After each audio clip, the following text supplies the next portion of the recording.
Pakistan has no money for imports. Pakistan's descent into total chaos. Things are bad when people start fighting for food. Food department had run out of its wheat stock. The perfect storm was hovering over Pakistan. Pakistan जैसे हालात भारत में भी हो सकते हैं अगर हमने इन सब चीजों पे ध्यान नहीं दिया। और क्या कुछ ऐसी लर्निंग्स हैं जो कि हम पाकिस्तान से ले सकते हैं, क्या कुछ उसकी गलतियां रही, क्या कुछ मेजर ड्रॉबैक्स थे कि पाकिस्तान के हाथ में आज कटोरा आ चुका है, वो देश बिल्कुल खत्म होने वाला है।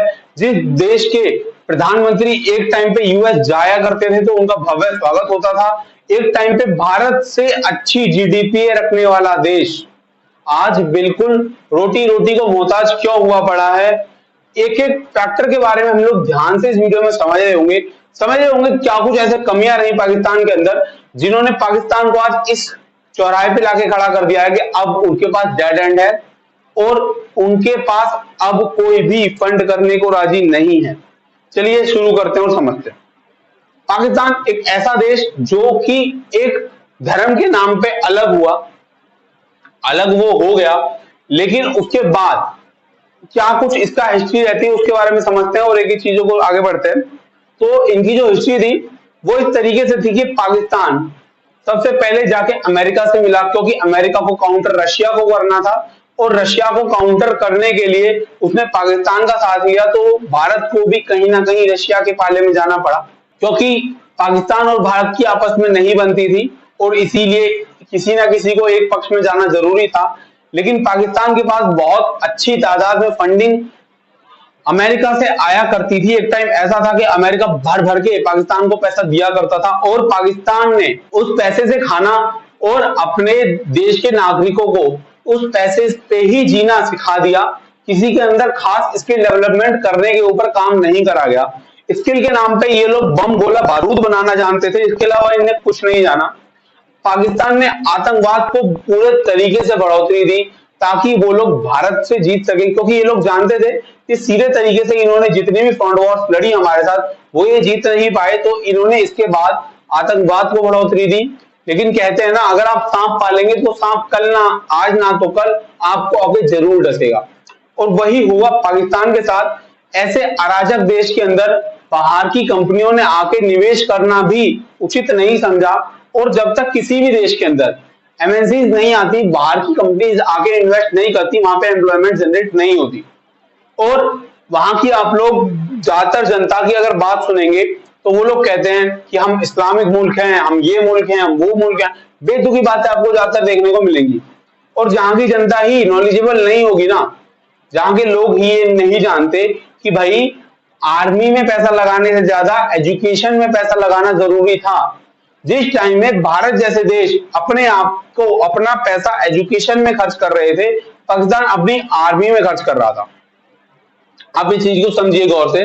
पाकिस्तान एक ऐसा देश था जो चाहता था कि उसकी आर्मी की जो औकात हो वो भारत की आर्मी से भी अच्छी हो, बट भारत का एक बहुत बड़ा बजट होता है। अब वो लोग उस बजट को पास आने के लिए अपने देश का बजट जो उठाते थे उसमें से बहुत बड़ा हिस्सा ये लोग आर्मी को देने लगे। आर्मी का हिस्सा 50% और उससे भी ऊपर तक पहुंच गया इनके बजट के अंदर, जो कि एक बहुत बड़ा नंबर होता है। जब ये पैसा आर्मी को मिला तो आर्मी के वहां पे सब लोग बहुत ज्यादा रईस हो गए। आर्मी का हर एक प्राइवेट सेक्टर में इन्वॉल्वमेंट हो गया, जो कि भारत में आपको देखने को नहीं मिलेगा। ठीक है, जब आर्मी का इस चीज में इन्वॉल्वमेंट हुआ, इसके साथ साथ इनके नेता इस चीजों पे ही नहीं रुके। इन लोगों ने अपने यहाँ आईआईटी जैसे प्लेटफॉर्म नहीं बनाए, आईआईएम जैसे कॉलेजेस नहीं बनाए, किसी भी तरह का इंफ्रास्ट्रक्चर नहीं डेवलप किया। ना केवल इन लोगों ने इसके बारे में भी बिल्कुल नहीं सोचा, केवल और केवल कट्टरवाद पे देश पलता रहा। अपने इकोनॉमिक ग्रोथ के नाम पे ये लोग बाहर से चंदा इकट्ठा करते रहे, उन पे चीजें चलती रही। लेकिन अब जब भारत एक स्टैंड पे खड़ा होने लगा, पाकिस्तान अपने आप को कहीं भी नहीं पा रहा था। हाँ, इनकी पास आर्मी की पावर अच्छी थी, इनके पास गोला बारूद अच्छे थे, भारत की मिसाइल्स को देख के इन्हें मिसाइल्स कॉपी कर ली, लेकिन एजुकेशन के नाम पे इनका भट्टा गोल था। आप देख सकते हैं, आप कंपेयर कर सकते हैं। अगर हम एजुकेशन की बात को समझें तो भारत का इसरो और पाकिस्तान का स्पेस सिस्टम आज कहीं देखने को नहीं मिलता, लेकिन भारत चांद तक पहुंच चुका है। अब भारत की होड़ करने के लिए पाकिस्तान चाइना के थ्रू चांद पर जाने की कोशिश कर रहा है। और ये चाइना नाम की बैसाखी ने पाकिस्तान को पूरे तरीके से लंगड़ा कर दिया गया है।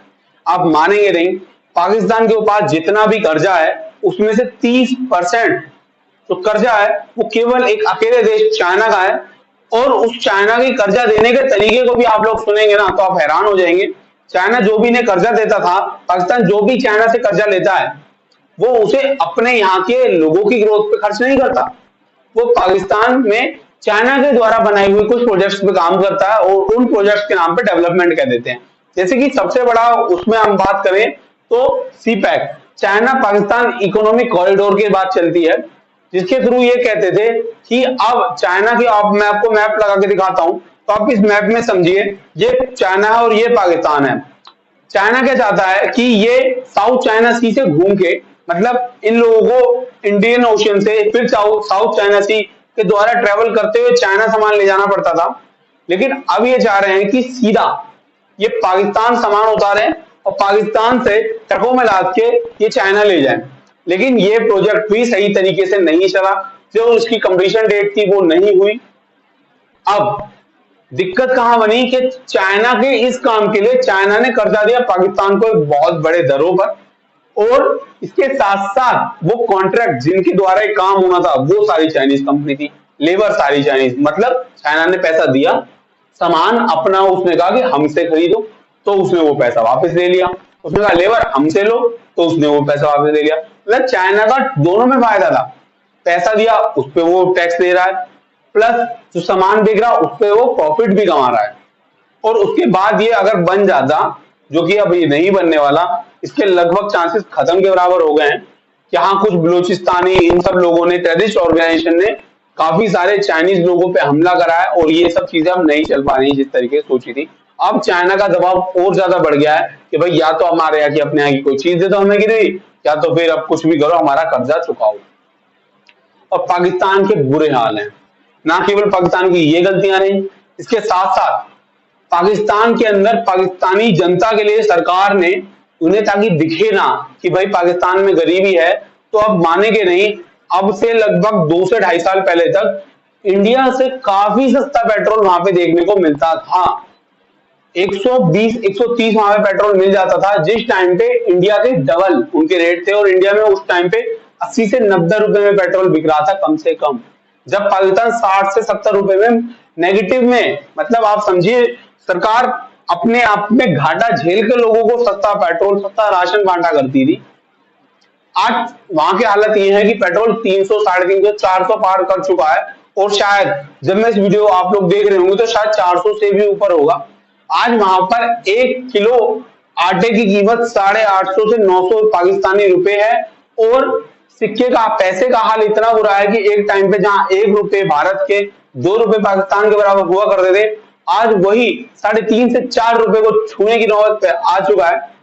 हमारे बराबर का देश, हमारा पड़ोसी देश जो कि अपने आप में एक न्यूक्लियर पावर है, उसके इतने बुरे हाल होना भारत के लिए भी कुछ खास पॉजिटिव रिस्पॉन्स तो नहीं है, लेकिन क्योंकि हम भारतीय हैं, इन लोगों के गिरने से हमें मजा ही आ रहा होता है, तो ये मजे आप लोग भी ले लीजिए। लेकिन फिर भी मैं कहूंगा कि हाँ, कट्टरवाद की राजनीति को सपोर्ट करना भारत को भी उस दलदल में ले जा सकता है जिस दलदल में आज पाकिस्तान खड़ा है। तो हम लोगों को सपोर्ट कहीं ना कहीं उन राजनीतिज्ञों को करना चाहिए, उन हमारे पॉलिटिशियंस को करना चाहिए जो ज्यादा गौर हमारी ग्रोथ पे दे, कट्टरवाद से कम। चलिए, आपको मेरे विचार कैसे लगे प्लीज कमेंट बॉक्स में बताना। आपको क्या लगता है कि पाकिस्तान के लिए इमरान खान अच्छा था, या फिर नवाज शरीफ अच्छा है, या फिर कौन पाकिस्तान के लिए अच्छा पीएम है? अगर आप लोग इस वीडियो को पाकिस्तान या नेपाल से देख रहे हैं, प्लीज कमेंट बॉक्स में हमें बताएं कि हमारे बताए हुए फैक्ट्स और फिगर्स क्या आपकी कंट्री से मिलते हैं या नहीं मिलते हैं। मिलते हैं आपसे नेक्स्ट वीडियो में। Till then.